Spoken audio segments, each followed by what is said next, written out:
Haur region of Bangladesh, a land of boundless waters where nature dictates the rhythm of life. Here, the people live in an endless struggle against water, battling flash flooding, land erosion, and isolation. হাওয়ার পানি আসে আর ডুবে যায়, বছরে বছরে ফসল তুলে যায়। এই সমস্যা আরও বড় সমস্যা। আমরা এক ফসলিয়া জায়গা পানি ডুবে যায়, আমরা বুঝতে পারি না। Flash floods now hit Hati communities more often, washing away land and forcing families to spend thousands each year on repairs. তখন বন্যা আমার অনেক ক্ষতিগুলো হয়, যার টাকাগুলো হাই করে এইটুকু টাকাগুলো আমার এই আরের মধ্যে সব কিছু যায়। অনেক টাকা আমি ক্ষতি করছি। একটা বাঁশের দাম হইল প্রায় 450 টাকা। এই বাঁশ আনবো কই থেকে, আর বাচ্চা কাচ্চারা খাওয়াবো কই থেকে, আর আমি চলবো কীভাবে? প্রতি বছর বস্তা দিলে প্রতি বছর ভাঙিয়ে নেয়। প্রতি বছর আমরা একটা পরিবার প্রতি 20,000 15,000 টাকা খরচ হয়। তোমার টাকাটা একটা পরিবার খরচ করতে গেলে মানে সবাই তো আর জোগাড় করতে পারে না। During floods, the people living here are deprived of basic access to education, healthcare, and safe mobility. আমাদের 80% আছে প্রাইমারি স্কুলে। যখন আমরা এই হাই স্কুলে যাই তখন কিন্তু 50% হয়ে যায়। এই বাঁধ ভাঙার কারণে যে কিছু টাকা এখানে তো ব্যয় করা লাগে, তখন ভর্তি হতে পারে না বা বই টই এইগুলা কিনতে পারে না। যে এই কারণে কি অনেকের পড়ালেখা বন্ধ হয়ে যায়। আর আমাদের এলাকাটার এত বড় এলাকায় একটা কমিউনিটি ক্লিনিক নাই। এদিকে তো আমরা সেই দিকে যাইতে পারি না, খুব অসুবিধা। একটা ডাক্তারের সমস্যা হইলে অসুবিধা হইলে আমরা যাইতে পারি না। নৌকা খুঁজতে খুঁজতে মনে করুন লুগি মারা যায় হসপিটাল নিতে নিতে।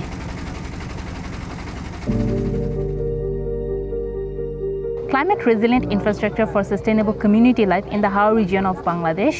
Funded by EK Small Grants, the project has included TMSS, Podokep and FIVDB through PKSF for constructing around 1.6 kilometer of revetment and gravity works.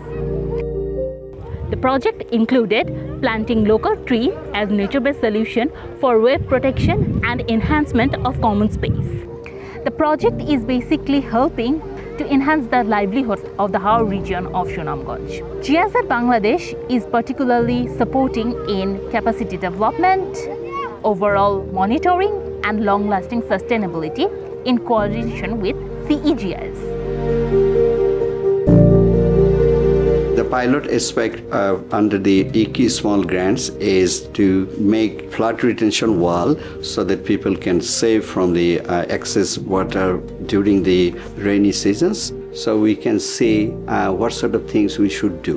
So we didn't know about many things about this kind of projects. So it gives us lots of learning. So we are trying to build our learning and to disseminate these ideas to other development fund, other development partners and the government as well. We are preparing for 200 million project for GCF.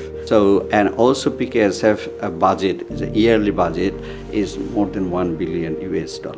So we are trying to make our projects, programs, all activities climate smart, environment friendly.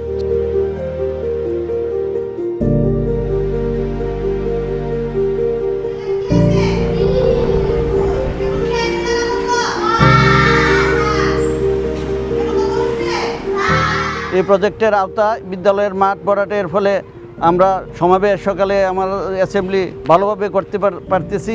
ছাত্রছাত্রীদের বিদ্যালয়ে আসা যাওয়াতে খুব কষ্ট হতো, পানি জমে থাকতো। এখন এই সমস্যা অনেকটা সমাধান হয়েছে। তাছাড়া বাচ্চারা এটা একটা খেলার মাঠ হিসাবে তারা ব্যবহার করতে পারতেছে। এখন তারা অনেক আনন্দ পায়। তারা লেখাপড়ার পাশাপাশি বিদ্যালয় মাঠে খেলাধুলা করার ফলে তাদের মানসিক মেন্টাল ডেভেলপমেন্ট হচ্ছে।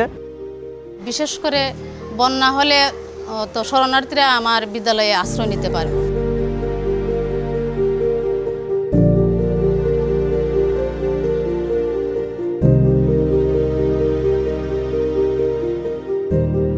প্রোটেকশন ওয়াল আওনে আমার ওখানে একটু উপকার হয়েছে কীরকম, এই ওয়ালটা দেওয়ানে আমার বাসও লাগে না, কোনো কিচ্ছু খরচা লাগে না। যে টাকাটি আমি ব্যয় করছিলাম এই টাকাটি আমার সংসারও আয় উন্নতি হইতেছে।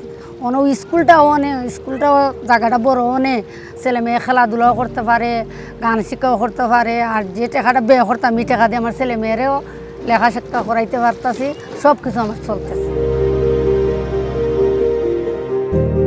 আমার পেছনে একটা রাস্তা ছিল, কিন্তু যখন এই ওয়ালটা ছিল না তখন কিন্তু প্রতি বছর আমরা ভালি বস্তা দিয়ে আমরা রাস্তাটা করতাম, কিন্তু প্রতি বছরে এই রাস্তাটা ভাঙে যেত। প্রতি বছর বস্তা বালি বাঁশ খুঁটা দিয়ে আমরা এটা ভান দিতাম, কিন্তু বর্ষা আসার পরে যখন আফাল আসতো তখন এগুলো আবার ভেঙে চলে যেত, মানে ডিসকানেক্ট হয়ে যেত। এই আঠির সাথে আমাদের যে মেন রাস্তা ছিল ওনাদের ডিসকানেক্ট হয়ে যেত, ওনাদের চলাচলের খুব সমস্যা হতো। ছেলেমেয়েরা স্কুলে যেতে পারতো না, এই গর্ভবতী মায়েরা নিতে কষ্ট হইতো, বিভিন্ন সমস্যার দিকে আমরা চলতে হইতো। কিন্তু এখন এই গাইড ওয়ালের ফলে আমরা এই রাস্তাটা ইউনিয়ন পরিষদ থেকে করে দিয়েছি, এখন মেন রাস্তার সাথে কানেক্টেড হয়েছে। এখন চলাচলেরও সবচেয়ে উপযোগী, এখন তাদের জন্য কোনো সমস্যা হয় না, এখন সবসময় এই রাস্তাটা দিয়ে চলতে পারে। The Haur is a land of struggle and strength, still full of untapped potential. With the right support, its people can rise above the water and build a stable, thriving future.